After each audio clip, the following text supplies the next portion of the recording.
outra descrição. O ponto mais incrível de toda a experiência foi o momento em que o meu ser estava suspenso acima da parte da frente da minha cabeça. Era quase como se estivesse tentando decidir se queria deixá-la ou ficar. Mais uma pessoa. Eu não estava em um corpo como tal. Podia sentir algo como uma espécie de cápsula ou uma forma pura. Eu não podia vê-la, era como se fosse transparente. Então, descrições desse tipo, há diversas, para quem realmente se interessar em fazer uma pesquisa.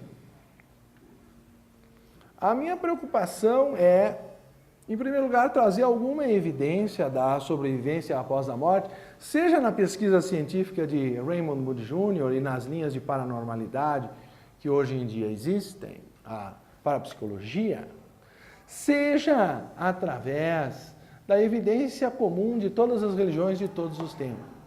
Há quem diga que as religiões divergem nas suas descrições do céu e do inferno, e isso sim merece algum comentário com base no próprio trabalho do Sr. Leadbeater. Nós também não temos tempo aqui de entrar em toda a fundamentação da clarividência do Sr. Leadbeater, mas até no meu próprio livro A Ciência da Astrologia e as Escolas de Mistérios, não só nós narramos alguma coisa disso, como inserimos na parte 3, que tem a ver com evidências da clarividência na química oculta, o grande trabalho do Sr. Leadbeater, não é? Em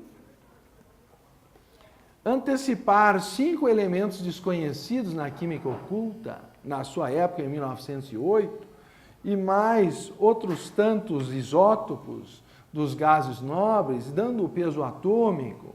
Ele antecipou a descoberta dos quarks, que só foram descobertos em 1963, isso juntamente com a Annie Besant no seu livro A Química Oculta, e até dos subquarks que até hoje não foram descobertos. Então eu considero essa uma das maiores evidências da clarividência numa linguagem científica. Então estamos falando de um autor que despertou a Kundalini na Índia por técnicas yogis clássicas, e chegou a se tornar talvez o mais exímio clarividente do século XX que pudesse ser comprovado em seus efeitos pela ciência contemporânea. Então essas são as fontes que nós estamos pretendendo dar como prova de que o assunto, embora não mereça a crença cega, merece uma investigação séria. Então, o Sr. Leadbeater dizia que se nós cruzássemos o átomo físico térreo, que agora chamam então de subquark, Phillips, Arnikar e outros pretendem dar essa nomenclatura, que nós entraríamos então na matéria astral, que fraturaríamos o átomo físico último, nós entraríamos na matéria astral. Depois da matéria astral, ainda existiria, da mesma forma, fraturando ela, a matéria mental, e isso merece, talvez, um pequeno comentário. A literatura cristã vai chamar, quem sabe por correspondência, o astral de purgatório e a matéria mental, no seu mundo de estado de consciência, de céu. A teosofia ainda fala do estado búdico, do estado nirvânico, paranirvânico e mahaparanirvânico. Mas isso são estados em que não se consegue penetrar sem o domínio da meditação. Então, a experiência comum do homem, após a morte, vai entrar só no plano astral e no plano mental, chamado purgatório e céu no cristianismo. A ideia de um inferno eterno é o primeiro tema do livro do Sr. Leadbeater a dizer que não existe. Se vocês forem ver, isso é tanto verdadeiro sob o ponto de vista das afirmativas que ele faz, porque ele toma uma posição reencarnacionista. Infelizmente, as pessoas às vezes têm pouco conhecimento do assunto e imaginam que se uma pessoa vai reencarnar, ela vai reencarnar daqui a 1 ou 2 anos depois, ou é quase imediata a sua reencarnação. Os estados de purgação pós-mortem, para ela se desprender da Terra, e os estados de ascensão e assimilação de conteúdos e faculdades ao céu, podem tomar desde 5 até 2.300 anos, a julgar pelo trabalho compilado por Gina Adjadasa, que é o Fundamentos da Teosofia, que se baseou na pesquisa dos livros do Sr. Leadbeater e era seu, vamos dizer, braço direito. Então, proporcionalmente ao grau de evolução da pessoa e o número de anos que ela viveu em vida, existirá um período pós-morte. Por exemplo, ele diz que o degenerado fica 5 anos e volta. E nem penetra no céu, ele só tem a vivência purgatorial, porque ele é um criminoso, é isso, é aquilo, ele não tem que experimentar lá em cima devido ao seu pouco desenvolvimento na área dos ideais. Num estágio seguinte, o selvagem fica uns 40 anos, que ele já tem mais desejos, etc. E por último, nós temos a diferença que entra o artesão, simbolizando alguém que já tem alguma aptidão para idealizar formas, viver para a família, se acomodar de uma forma ou de outra aos 10 mandamentos, por assim dizer. Os 10 mandamentos simbolizariam aquilo que garantiria a entrada no céu, segundo a Escritura cristã, apenas a caracterizar que se a pessoa viveu em conformidade com algum daqueles ideais, ela vai ter alguma experiência de energia acumulada que na mera matéria astral não pode ser expressa. E aí ela vai ter algum lampejo de consciência que seja num plano superior ao astral, que é o mental.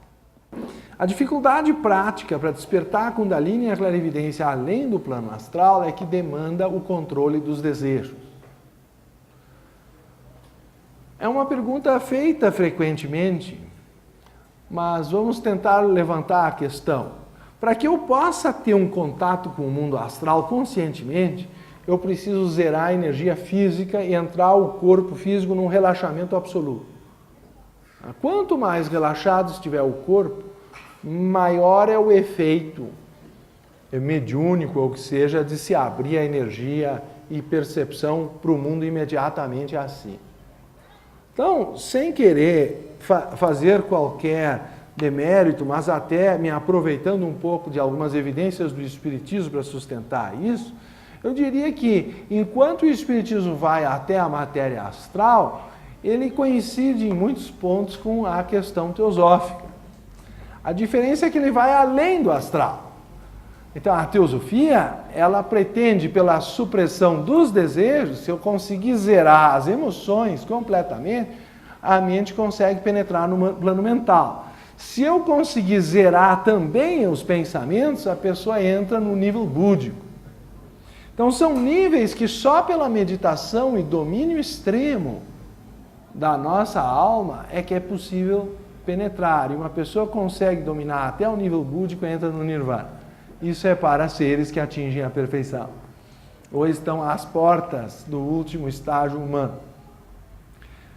Existe assim uma menção que eu às vezes faço, o pessoal chega às vezes no meu consultório a perguntar, enfim, embora o tema seria astrologia, já disseram que vieram das runas, dos búzios, disso, daquilo, e que receberam informações, estão na última encarnação, ao que eu sempre me ajoelho, que não mudo. As pessoas não se dão conta de que a alma vem a esse mundo para desenvolver nada mais, nada menos que a perfeição. Como dizia o Cristo, sede perfeitos como o vosso Pai Celestial é perfeito. Se hoje nós temos dificuldade de compreender isso, é por causa do Justiniano I, que tirou a reencarnação do cristianismo. Então esse está na minha lista, eu já contei para vocês todos os problemas que ele alude. Mas isto sim, quero dizer que no próprio cristianismo existia o ideal de atingir a perfeição, como está também em Efésios 4,13, até que todos nós alcancemos a unidade da fé e o conhecimento do Filho de Deus, o estado de homem perfeito, a plena medida da estatura do Cristo.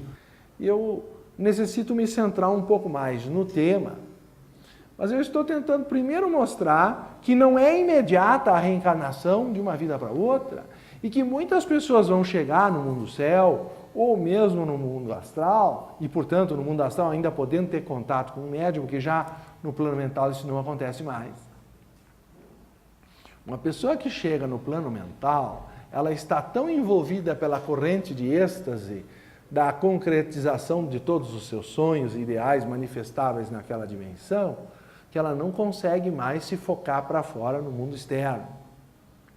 Então, as comunicações que as pessoas costumam ter no Espiritismo, se essa tabela for correta, terá que ser entre 4 a 40 anos depois até 40 anos depois da morte do indivíduo.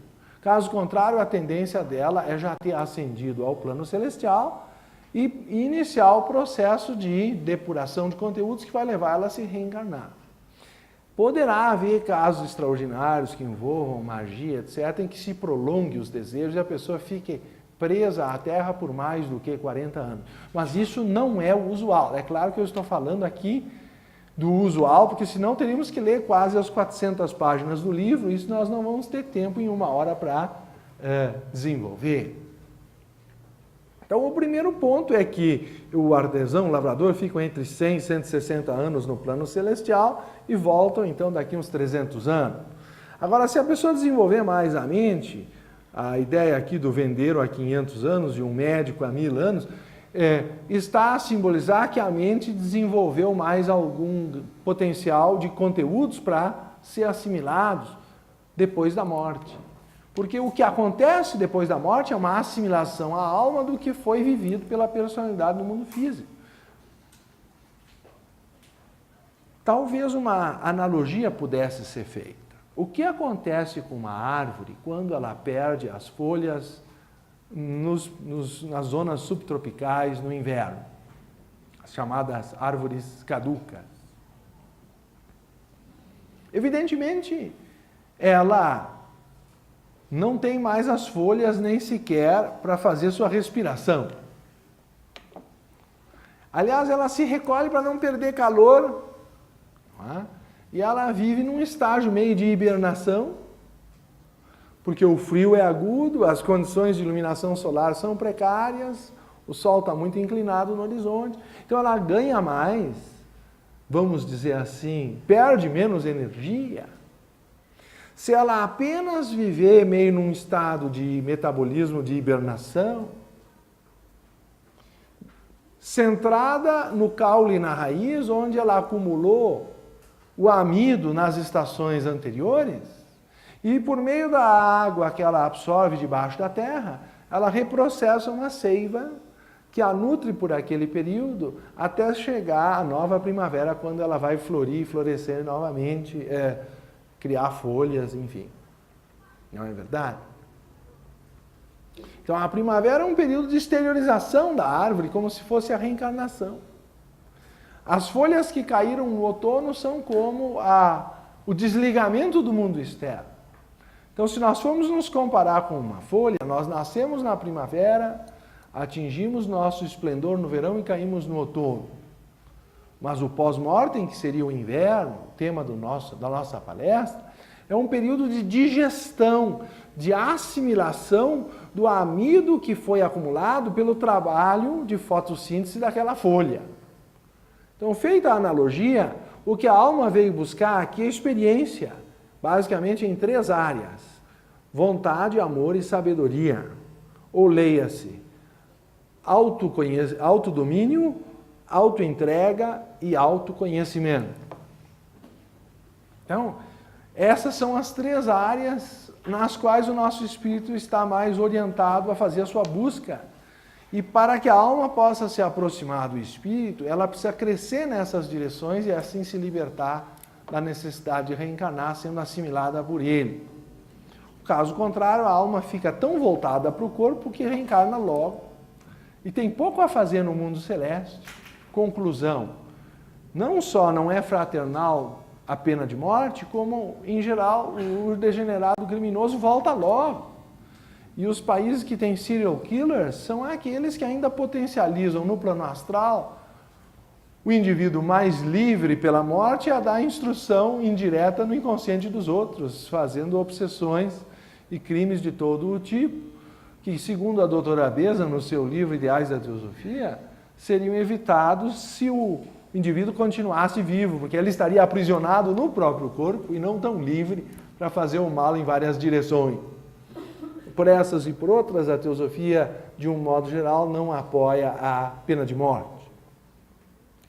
Acho até pelo contrário, que o Estado deveria oferecer condições nos presídios para que as almas pudessem realmente ser, de alguma forma, aprimoradas num processo de reeducação,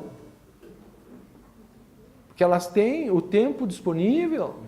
Então, que houvesse ali não a reeducação do crime, como algumas vezes acontece, vir à universidade do crime, no convívio com tantos criminosos na mesma cela, mas, pelo contrário, a reedificação do homem, a sua libertação da ignorância, que foi a causa do mal.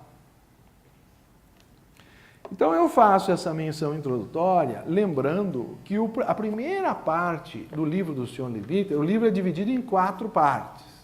O primeiro, chamado Introito, abrange 6 capítulos, intitulados O Significado da Morte, As Provas da Sobrevivência, Erros Religiosos, dos quais eu mencionei a questão de Justiniano I, que convocou o concílio Constantinopla II, a revelia do Papa Silvério, que resistiu, foi exilado e acabou morrendo no exílio na ilha de Palmária, 30 dias depois de fome, ou não sei se foi jejuado ou se jejuou, mas alguma coisa estranha ali aconteceu. Um Papa deposto que foi substituído pelo Imperador Justiniano, pelo Papa Vigílio, que nem compareceu por constrangimento. Portanto, a decisão que afastou a pré-existência da alma do cristianismo nem era a reencarnação, era apenas a pré-existência da alma, mas é um fator necessário para que a reencarnação seja possível. A alma tem que existir antes do corpo e poder voltar para um corpo livre. Porque o problema da perda da pré-existência da alma é que se criou a doutrina da criação especial, que cada corpo gerado pela cópula dos homens na Terra, Deus tem que correr para botar uma alma lá dentro, sei lá se ele fica até cúmplice de algum ato de adultério, botando uma alma lá dentro, mas o fato é que essas coisas foram criadas pelo Justiniano, isso não existia no ensinamento cristão, e isso é do século VI, é 553, dia 5 de maio. É uma das maiores deformações do ensinamento cristão ocorridas 6 séculos ou 5 séculos e meio depois da vida de Jesus. Mas, enfim, por essas e por outras, nós temos dificuldade hoje de entender que depois da morte haveria um período purgatorial em que nós temos que nos libertar dos desejos que nos prendem à terra, e depois a ascensão a um nível onde todos os desejos que não são corpóreos, portanto os ideais, podem ser levados a um nível de perfeição que no nível físico não podem acontecer. Então, aquilo que vocês não conseguiram estudar plenamente de música, ou de filosofia, ou de matemática, ou para jogar xadrez, ou ouvir a lira dos anjos, isso vocês têm aí, quem sabe, 2.300 anos, e só depende... Céu é o limite, vocês estão no céu. Então o idealista ficaria 1.200 anos, o discípulo 2.300, até que chega num estágio que não volta mais. Embora já o discípulo, por intervenção do mestre, possa entrar num processo de tulco ou encurtar o devachan, renunciar a ele e retornar novamente a serviço, mas isso é um caso também excepcional. O caso da regra é que há uma proporção, como Platão chama na República, se recebe ou paga em décuplo, após a morte, pelo que se fez em vida. Essa é a ideia platônica básica.